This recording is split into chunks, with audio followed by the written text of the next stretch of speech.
各位新聞界朋友，大家好。Good morning, everyone. Welcome to today's press briefing.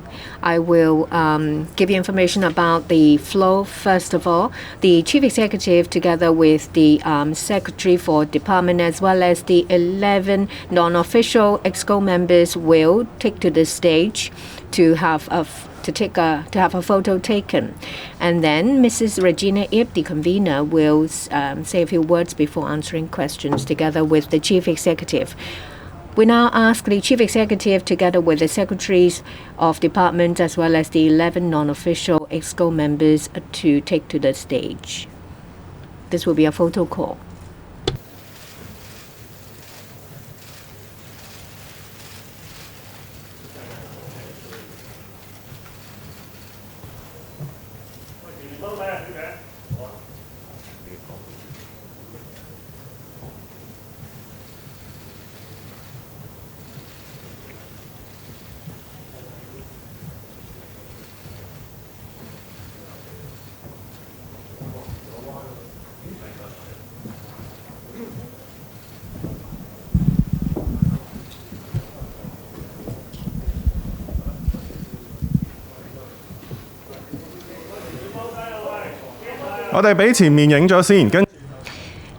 Let's let the first row to take their shots first.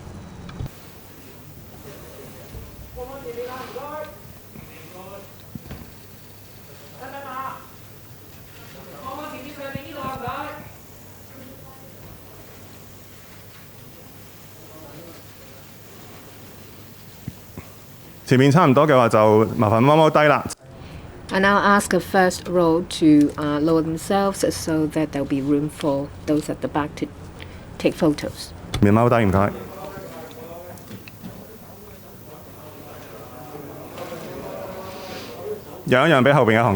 Please make room for those at the back.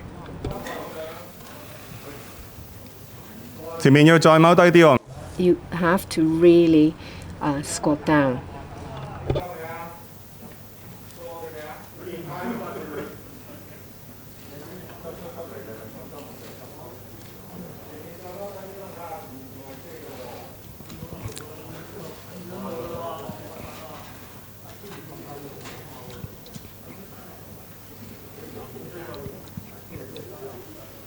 The one with a hat, please try to stay as low as possible.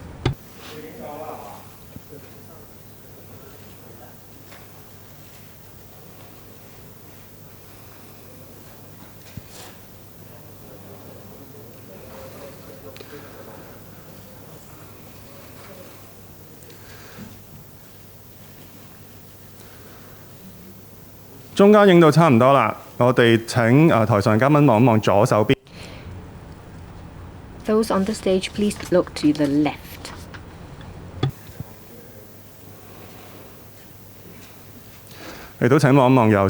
Now to your right.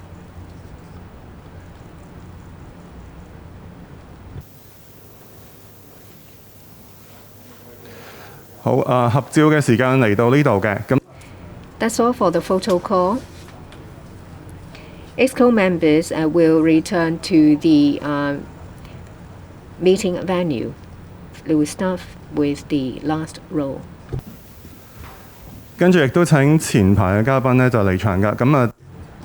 then the first row. I now ask the Chief Executive as well as Mrs. Regina Ip to stay, please.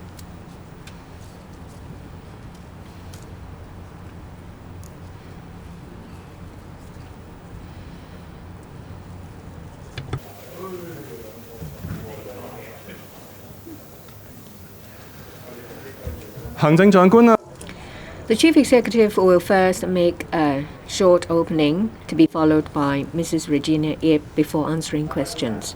Good morning, everyone. Welcome. Today is the first EXCO meeting of the government. I take this opportunity, together with the 3 secretaries of department as well as the 16 non-official members of the EXCO, to meet you. Members of the Executive Council provide advice when decisions are made by the chief executive. Their advice is very important to the CE's decision. Under the basic law, it states that when I make decisions, formulate policies as well as have bills drafted, I would seek the advice of EXCO members before making a decision. So my heartfelt gratitude to the 16 non-official members for accepting my invitation to become members of the EXCO. They come from different backgrounds with vast experience, so they are very important. I'd also like to thank Mrs. Regina Ip for accepting my invitation to become the convener of the EXCO.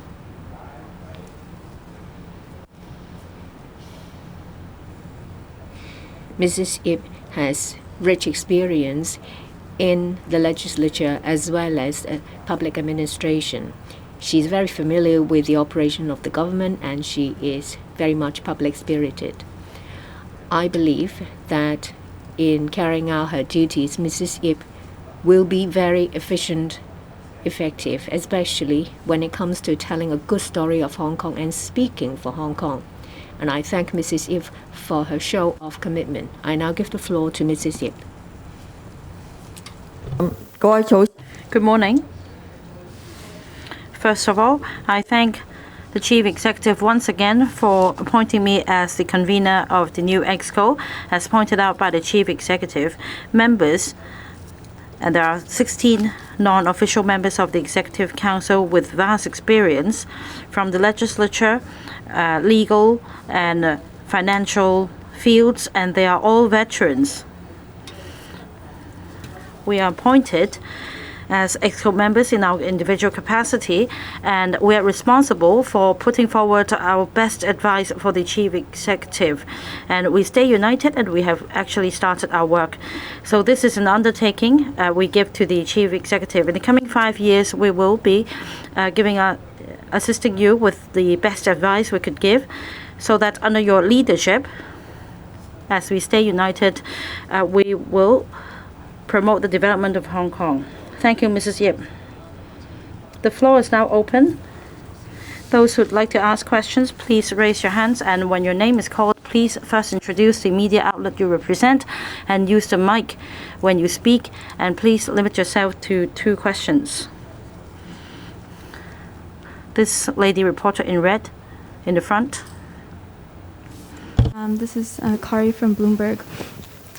You and President Xi have repeatedly stressed that Hong Kong needs to remain an international connector, yet it's increasingly hard to come into Hong Kong with the quarantine hotels at max capacity and flights repeatedly being cancelled. What is your solution for addressing these issues? And also, you've also mentioned on Sunday that you're worried about the daily cases rising. What measures may you take to control this, including social distancing measures, and are you contemplating a 5-day cut in quarantine, cutting the quarantine to 5 days? Thank you. Hong Kong is an international city, and we know that we have been suffering from the attack of the pandemic in such a way that a lot of activities have been affected. I'm conscious of the need for Hong Kong to remain open and convenient to travelers. But it is also important that we address the risk at the same time, so that we will maintain a good balance. I have already asked the Secretary for Health to look at the evidence and statistics to see how we can, while on the one hand contain the spread of the pandemic, and at the same time reduce the inconvenience to travelers. One of the areas that he's looking at is how the duration of quarantine should be handled. So I am giving him time to look at the statistics so that he will formulate some options for me to consider. The second thing is we must continue to keep the pandemic under control, because if the figures goes up, then consequentially, by ratio, there will be a higher rate of people getting into hospital, which will mean that the hospital service will be affected, even if it may still maintain emergency services, but it will affect other services to people in need, particularly those who require consistent and persistent treatment. So it is important that we strike a balance so that we reduce the inconvenience to people who are not infected. So it is important to find a good method based on science and evidence to reduce inconvenience to people who should be allowed to go about their normal activities once we have identified to be people who are not infected. Another point I would like the Secretary for Health to look into is to ensure people who face higher risks of getting infected and also getting into potentially serious illness, we need to protect them well. So one of the important measures is to make good use of the PCR test so that we can be certain that we will be able to identify those who are infected early, separate them so that they will not be spreading the virus to other people. I know that people are very concerned about the measures that will be taken, but I can tell you that the Secretary for Health is very actively looking at the measures to reduce inconvenience and at the same time ensuring good protection of people who may face a high risk. 下一位提問。 Next question. This reporter at the right, in the blue shirt. I'm from TVB, Zhong Chak-hei. Good morning, Chief Executive. First, about civil service pay adjustment.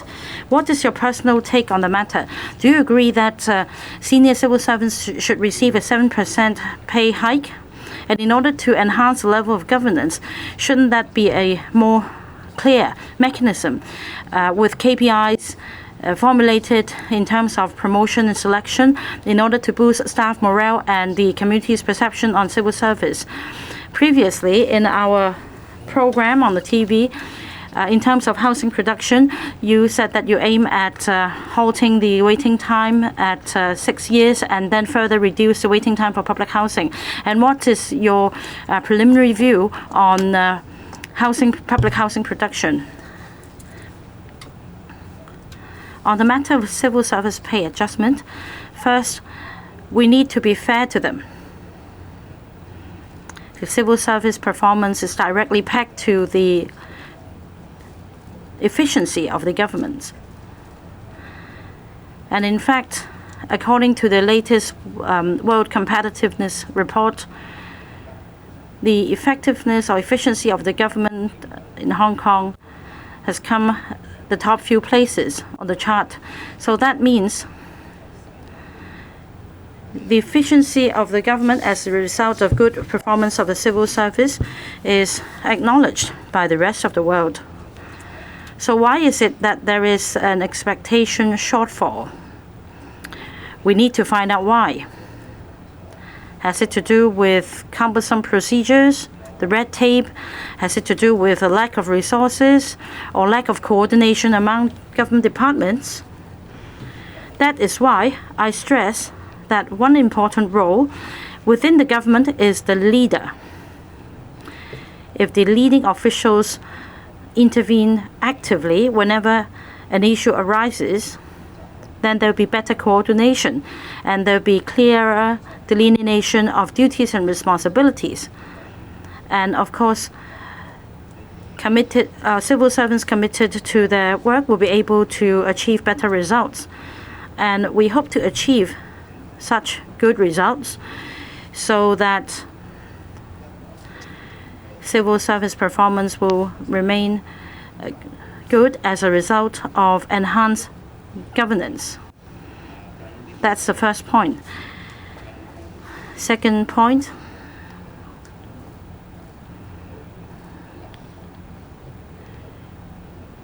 for civil servants who are yet to perform well enough, of course, we need to give them a boost.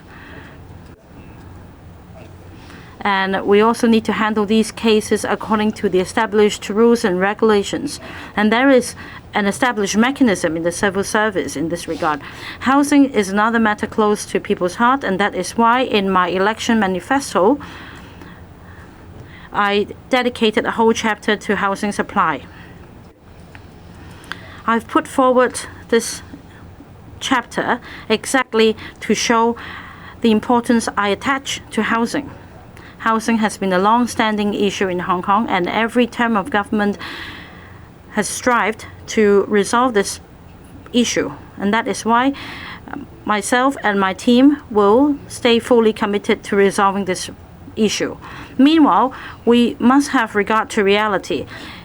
Housing involves other deep-seated problems, as well as other legal or procedural issues, and some issues may require a longer term to be resolved. And that is why, in terms of housing, we have short, medium to long-term issues. And of course, we'll try to fix short-term issues as quickly as possible. And that is why in my election manifesto, I propose to set up two groups that are result-oriented. That is a steering committee and a task force. One is responsible for planning and the other is responsible for coordination. In other words, how we turn available land to spade-ready sites. As we know, it takes more than 10 years, even more, for a housing project to complete. So with the efforts of the whole team, we hope to increase the speed and the efficiency of housing production so as to solve the problem. I'm not a chief executive who only chants slogans. I will be frank to you and I would tell you squarely what the problems are. The attitude of this government is to embrace the challenges and let you know how we are trying to solve the problems. I think this should be the attitude to solving problems. And by doing so, we hope to find new solutions as well. So this is my promise. We'll take questions from one more journalist, the lady in the middle to the left. I'm from Cable TV. First question. Legislating for Article 23. You said that time is not the main priority. Are you going to delay it? Will it be done this week and complete this term and completed within this term? Is the EXCO going to discuss about civil service pay adjustment? People think that is rather high. So are you going to follow the PTI or are you going to lower it? Just two questions. First, we will not disclose discussion information of the EXCO. That's a rule. Legislation of Article 23 of the Basic Law. We have the constitutional duty to conduct local legislation of Article 23, and under the national security law, we are required to legislate it as soon as possible, and that is something that we would do. But we would need to consider whether the legislation would effectively deal with grave national security issues. And the legislation would be able to deal with problems, foreseeable problems, and that it would not require any amendments. So we are required to perform due diligence and legislate a comprehensive and effective piece of legislation. And there are new measures put in place in other places to ensure national security. We think that they are of high reference value. There is one jurisdiction that is a common law jurisdiction. I have looked at their new legislation, which are quite stringent. Of course, we will take into account Hong Kong's actual situation, the level of risks to national security, as well as our assessment and risks before we proceed with the legislation. We're very confident that we will be able to do it well. As you know, that we have Mrs. Regina Ip as our convener of the EXCO. We will seriously discuss about this issue. Thank you very much. Thank you.